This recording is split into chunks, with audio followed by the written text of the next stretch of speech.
पाठहरू, हिजो सिकेका विज्ञानका कुराहरू, हिजो सिकेका गणितका कुराहरू अब हाम्रो जीवनमा लागू पनि हुन्छ र लागू पनि गर्नुपर्छ। सिकेको कुरो व्यवहारमा लागू भएन भने त्यो कागजी खोस्टा मात्रै हो, त्यो जीवनमा धेरै ठाउँमा देखाउने हुँदैन। त्यस्तै अर्को महत्त्वपूर्ण सन्दर्भ छ हामीभित्र इच्छा शक्ति, आत्मविश्वास र निरन्तरको साधना भयो भने हामीलाई सफलताबाट कसैले पनि रोक्न सक्दैन। असफलता भनेको फेल हुनु होइन, असफलता हुनु भनेको गलत बाटो रोज्नु हो भनेका छन्।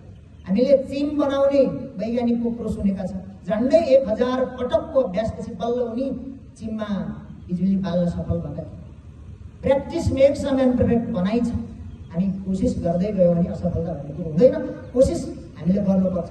अर्को महत्त्वपूर्ण कुरो के छ भने हरेक व्यक्तिमा मल्टी ट्यालेन्सी, बहुभौतिकता हुन्छ।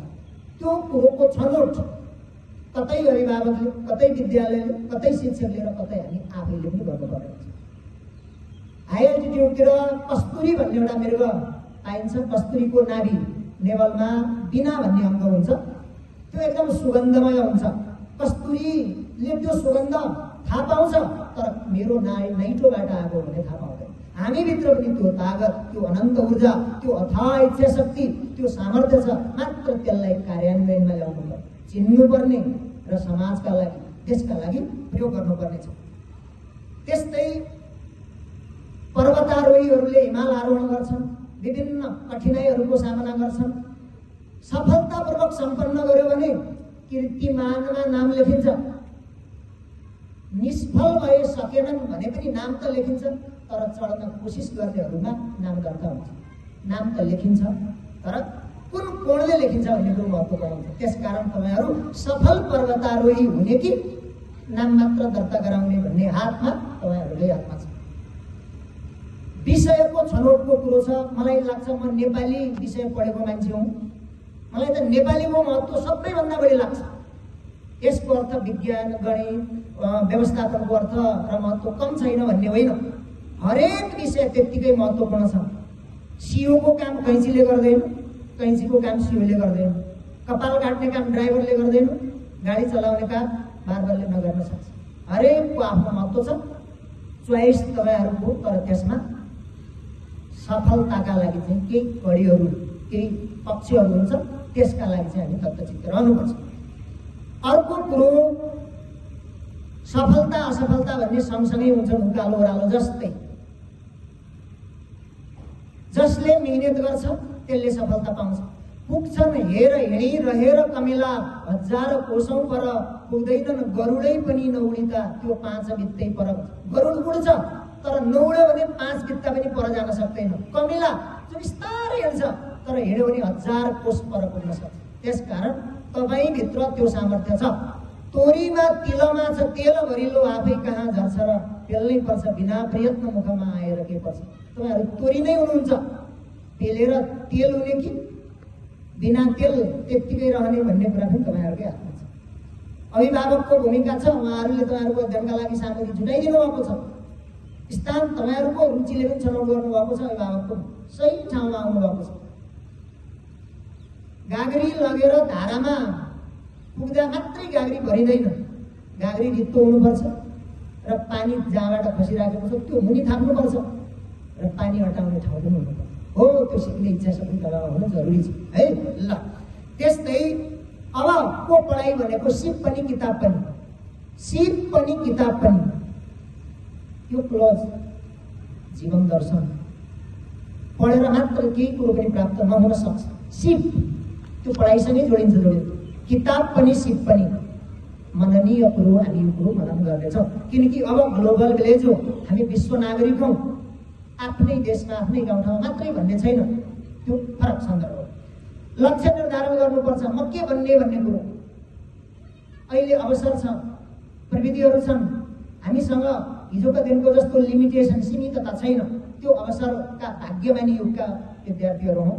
यसका लागि तपाईँहरूलाई देखेर कुनै कुनै बेला मलाई ईर्ष्या लाग्छ।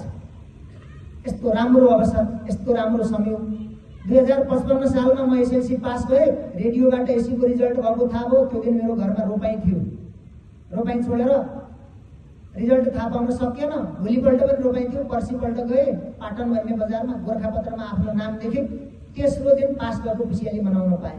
अब हामी अहिले 3 दिन त होइन, 15 मिनट पनि कुर्न सक्दैनौँ, 15 मिनटमै नतिजा थाहा पाल्छौँ। यो सूचना प्रविधिले हामी आधुनिक युगका नागरिक बनेका छौँ, त्यसको फाइदा लिएका छौँ, त्यो ठुलो कुरो।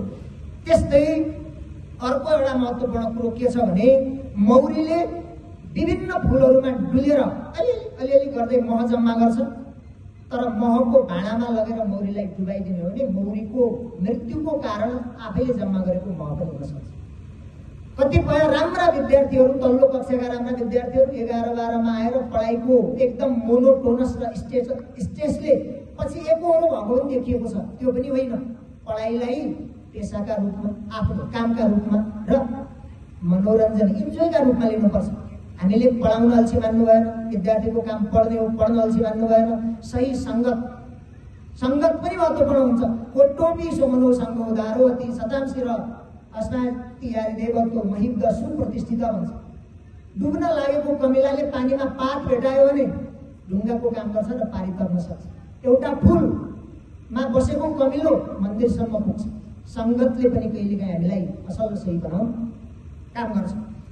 अर्को कुरो विद्यालय वातावरण मात्रै हो, गुरुजनहरू मार्गदर्शक हुनुहुन्छ, विद्यार्थीहरू यात्री हुन्, पथिक हुन्, पटुवा हुन् र यो बाटो जानुपर्छ। बाटोमा यस्ता अप्ठ्याराहरू छन्, भुक्तभोगीको नाताले शिक्षकले बताइदिनुहुन्छ, गुरुहरूले यहाँ तपाईँहरूलाई जीवन सिकाउनुहुनेछ। मेरो पोइन्ट अफ भ्यूबाट त गुरु र शिक्षक भनेका फरक हुन्। हामी केही गुरु र केही शिक्षक हौँ। जसले जीवन सिकाउँछ त्यो गुरु हो, जसले पाठभित्रको कुरो मात्र सिकाउँछ त्यो शिक्षक हो। हामी केही शिक्षक हौँ, केही गुरु हौँ। त्यसकारण गुरु र शिक्षकको मेलबाट हामी त गुच्छक मात्रै हौँ, न पुरै गुरु हौँ न पुरै शिक्षक। हामी आफ्नो अनुभव बताउँछौँ। वर्षौँदेखि 18-20 वर्षदेखि पढाएका गुरुको एउटा पुरानो गुरुको एउटा पङ्क्ति यो विद्यालयमा छ। 20तिर प्रवेश गरेका गुरुहरूको एउटा पङ्क्ति छ, नवप्रवेशी शिक्षक मित्रहरूको एउटा पङ्क्ति छ। यो गुरु शिष्य सम्बन्धको चेन भएको विद्यालय तपाईँले छनौट गर्नुभएको छ। जीवनमा सही बाटो देखाइदिन सक्ने, जीवनमा प्रेरणा गरिदिन सक्ने, सुसुप्ततालाई जागृततामा परिवर्तन गरिदिन सक्ने पनि महत्त्वपूर्ण हुन्छ। तपाईँहरूले यो सही बाटो, सही मार्ग छान्नु भएको छ। उत्साहपूर्ण तरिकाले 11-12को विद्यालयको अन्तिम तहको अध्ययनका लागि तपाईँहरू तयार भएर बसिसक्नु भएको छ। हामीले देख्छौँ राजनीतिज्ञ नेल्सन मण्डेलाले कम सङ्घर्ष गरेका होइनन्। पेले, म्याराडोना, लियोनल मेसी, क्रिस्टियानो रोनाल्डोहरू जो अहिले सफल फिगर हुन्, तिनीहरूका पछाडि सङ्घर्षको इतिहास छ। त्यस्तै क्रिकेटमा ब्रायन लारा, सचिन तेन्दुलकरहरू त्यत्तिकै मिहिनेतले बनेका होइनन्। तपाईँहरू भोलिको संसारको वाहक हुनुहुन्छ।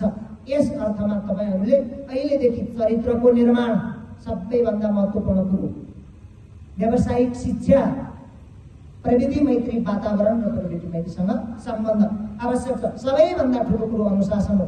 हामीले देख्छौँ फुटबलमा अनुशासन मिच्यो भने पहिले सचेत गराइन्छ येलो कार्ड मार्फत, रल्लीपछि रेड कार्ड मार्फत फिल्डबाट बाहिर राखिदिन्छ। अनुशासन नाग्यो भने जहाँ पनि त्यही हो। हामी पनि अनुशासनमा बस्नुपर्छ। अनुशासनले हामीलाई धेरै कुरो सिकाउँछ। अङ्ग्रेजीमा एउटा भनाइ छ, a bad instrument in the hands of good artist. बिग्रेको बाजा पनि असल कलाकारको हातमा पऱ्यो भने